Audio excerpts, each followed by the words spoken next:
Hello and welcome to Cupcake Addiction's Spongebob SquarePants Pull-Apart Cupcake Cake, where I'll be showing you how to make this crazy cool Spongebob SquarePants Pull-Apart Cupcake Cake.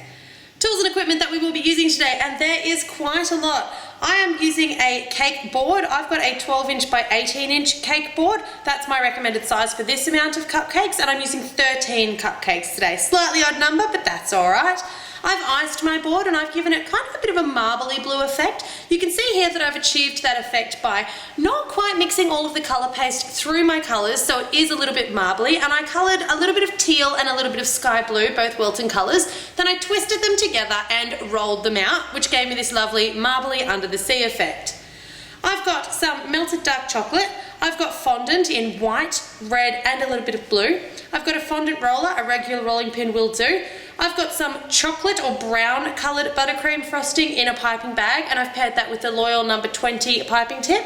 I've got some yellow buttercream frosting in a piping bag, which I've also paired with that Loyal number 20 piping tip. You can use any piping tip, it doesn't have to be the Loyal number 20, and we have a great recipe and tutorial for that buttercream frosting on our channel. I will leave a link in the description box below. I've got a pizza cutter, a knife will do, but a pizza cutter I find a bit easier to work with, a teaspoon, some scissors. I've got an offset spatula. You can also use just a regular knife or a regular spatula. I've got a butter knife, a little bit of that perfectly pipeable buttercream frosting that I've tinted green. I've got two circle cutters. One of them is a 3 1/4 inch or an 8 centimetre, and the other one is a 1 1/4 inch or 3 centimetre.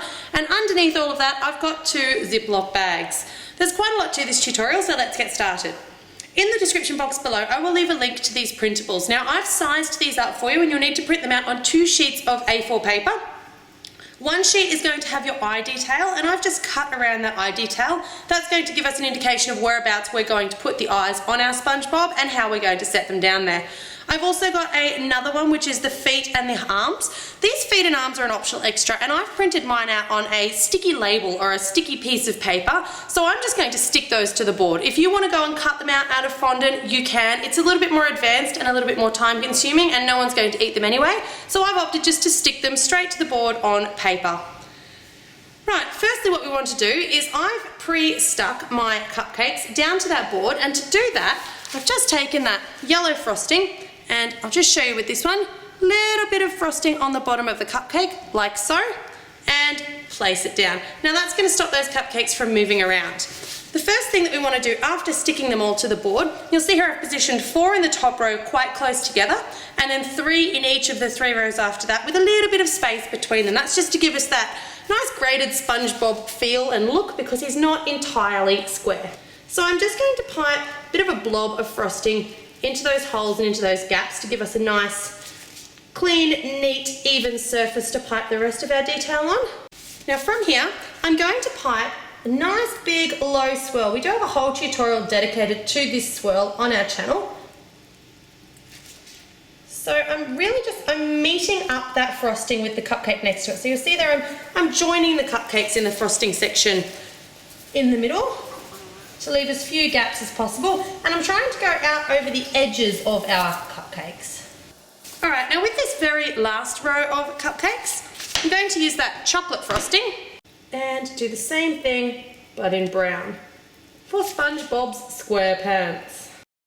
Alright, now from here we want to take the offset spatula, and I'm just going to smooth out that frosting. Don't worry if you do get a little bit of brown in the yellow, or a little bit of yellow in the brown. Try not to make it too messy, but we're going to be putting a little bit of fondant over that later for his little shirt. So, and don't smooth off the edges too much, because he is a sponge, so he wants to have that kind of spongy looking look on the side of him. Alright, so from here, we're going to take some of this green buttercream frosting, spoon a little bit of into one of those Ziploc bags. You don't need too much. Seal up the bag, and just before you seal up the last bit, just push any air out of it. Now I want to make some little spots on SpongeBob, so I'm going to take that spoon and I'm just going to dig out just a couple of little portions where I think I want to put spots. There's no hard and fast rule. Try not to put them around where his eyes are going to be if you can avoid it. Now taking that Ziploc bag, snip the little corner off. You're just snipping off a little corner and just fashioning that into a bit of a piping bag. don't drop the plastic corner into your cake. And with your little piping bag, or your newly fashioned piping bag, just fill in those holes that you've just carved out. And I like to use just the tip of the piping bag just to kind of smooth them off a little bit. So pipe it in and then just use the end just to spin it around a little bit. And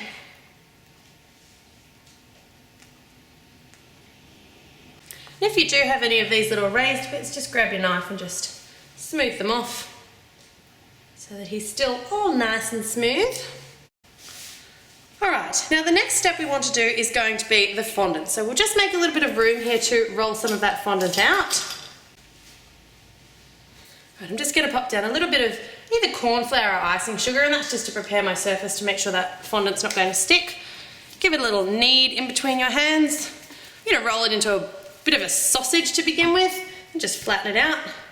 Give it a little wipe in that corn flour and then rolling it out. We're looking for a long rectangle sort of a shape, so that's why I started out with a sausage. It just makes it easier to get that shape. Alright, once your fondant is rolled out, you want to take your little template. Now I can see there it's a fraction small for the frosting that's gone over, but what we're making out of this fondant here is this white shirt part. So looking at that, that's my estimate for how big I want to cut my white shirt.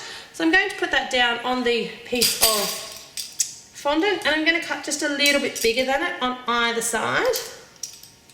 And I'm going to cut straight across at the top and then straight across, I guess about an inch or an inch and a half, just to get a nice strip. Lay it across over that join so you can't see where that yellow fondant has met up with that brown. And then I'm just going to take my scissors again and just trim the edges so that they come in line with those cupcakes. Push it down on the side. Alright, there you have SpongeBob's little shirt. Now we want to do his eyes, so I'm going to roll that fondant up again and roll it out into a nice big circle. A circle big enough. Now the circle cutter that I chose, you will notice, is the same size as SpongeBob's eyes in the templates that I've provided. If you want to do this cake any bigger, you can, but this is just a good size for the amount of cupcakes, roughly a dozen. One more than a dozen, annoyingly one more than a dozen. Alright, now with this fondant, I'm going to cut out two eyes, or two big whites of the eyes. With those whites of the eyes, we want to just take out these little nicks here for the cheeks, and also a little nick for the nose. So on the cheeks, you can just place them over if you like, so you can see roughly where you want your little nicks to come out of. Just a little nick there. And another little nick there. And then I'm not actually using the entire circle, I'm just sort of tilting it on its side on a bit of an angle like so, just to cut out the shape of the nose out of each inside of the eye. Now before you do lay those bits of fondant down, just have another look again, position it so that you're happy with where those eyes are going. And I like to line the cheeks up with the centre of that second row of cupcakes. For me, that's just where I think it sits nicely. So I'm just having a look at that and I'm working out how I'm going to stick down my eyes. Alright, so I'm literally going to place them down exactly where it looks like they went on my picture.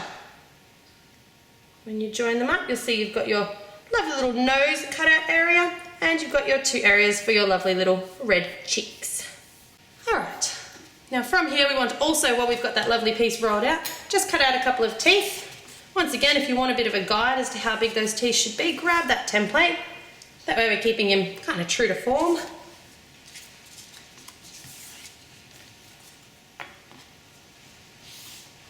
And just cut roughly a toothy type shape. Now don't worry too much if these are not perfect, because we are going to edge them off in some dark chocolate and you're going to get that lovely black outline and everything. But it's just to give us a nice kind of a shape. For the teeth, I just want to round them off a little bit with my fingers. I'm not going to stick those down yet, I'm going to stick those down once I've actually piped my chocolate smile. Once again, just rounding them off, pop them off to the side. Alright, now for the insides of the eyes, we're going to take some of that blue fondant, a little bit of corn flour down, and roll it out. I'm rolling this quite thin because I don't want the eyeballs to stick up too much off the actual eyes, so it is quite thin. Now I'm going to take my smaller cookie cutter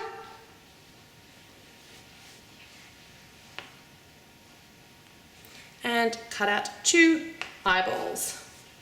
That's all we need the blue for. So with those 2 eyeballs, I'm just going to take a little bit of yellow buttercream frosting. You can also use just a little bit of water. Place just a tiny bit on the back and place them down. Now, in my picture, you can see the eyeballs are nice and close to the centre, but not exactly in the centre. So I'm going to try and position them about the same. 1 and 2. Let them down.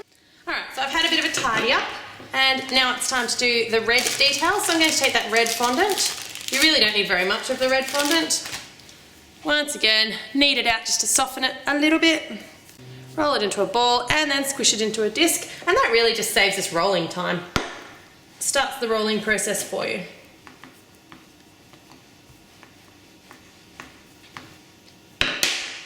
Alright, so we want to cut out a bit of a tie shape. Now for the top part of the tie, I'm just going to use the small circle cutter again and cut it just under half. Use the smaller part, and then for the actual tie, I'm going to cut down and down, and then just a little V at the end. Just want to neaten off the edges with my fingers, just so there's no little rough, freshly cut edges on it. Now, before I actually stick that down, I just want to position it and make sure that I'm happy with the length that it's going to be. That's about perfect. And with both of those pieces, once again, just a little bit of that frosting. First on goes the tie. And then on goes our nice little tie circle. Alright, Spongebob is really starting to take shape now. For the little details around his cheek, I'm going to roll just a very fine sausage. So you can see here I'm using both of my hands, and my fingers are evenly spaced apart so that I get a nice even sausage. And I'm not even going to use anything to attach that. I'm just going to sit it straight down, tuck it up into the nice little nook of his eye that you've cut out, and then just take a couple of little bits of it, roll them into balls, and that will be his little red freckles. Alright, so it's time to take our melted dark chocolate. This is how we're going to achieve all of the details. So give your dark chocolate a stir, do make sure that it's really nice and melted, and try not to have any little chunks of chocolate in there. You want to really melt it down because any chunks are going to block our little makeshift piping bag. So I'm just going to pour that in to the second Ziploc bag. Once again, squeezing any excess air out, seal it up. And then we're just going to cut another little nick, make this quite fine down the end to make a piping bag. So you should be getting a bit of a line that looks like that, and squeeze it out and just have a little test to make sure that you're comfortable with how it's going to pipe. I always find when I pipe it's best to attach it to the cake, lift it, drag it, attach it. It just seems to make for an easier piping. So we're going to start by piping around the tie and just cut our teeth on the piping a little bit. So just drag it along the edges or the outlines of that tie. We want to give him 2 little lapels for his shirt, so I'm just going to come down and up, down and up. Now I'm going to go across the top and bottom of his shirt.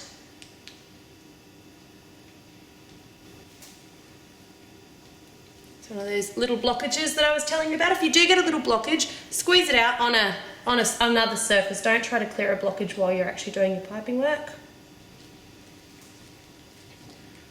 Alright, now from here I want to pipe his smile. So I'm just going to pick up my template again. We're just having a look at that smile. So you want it to come down just underneath the eyes. You can see there, I'm just trying to keep it about the same ratio. So it's probably not going to be perfect, but we can get it pretty close. We'll start with either side. I'm nervous now, I'm not a very good piper. It's not my strong suit.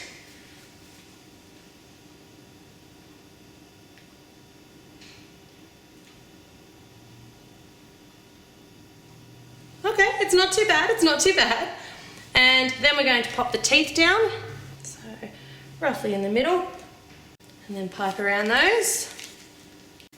Now we want to pipe around the eyes and the eyeballs and internal eyes. So I'm going to start with the internal eyes. As I'm piping, I'm not actually touching my bag to the work. I'm really sitting about a mil or two above it and just letting that chocolate fall. Then around the outside of the eyes and the nose. So I might start with the nose.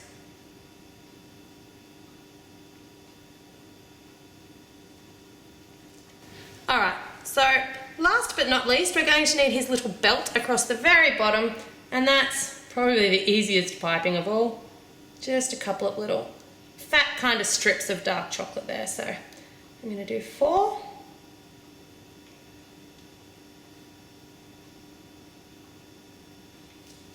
Don't be too daunted by this piping. As I said, I am definitely not a piping expert. Before I forget and finish up the tutorial, I'd best not be forgetting his eyelashes. So about 3, I think, on top of each eye. 1. Imagine that, Spongebob fans everywhere would have been in uproar if I'd forgotten his beautiful long lashes.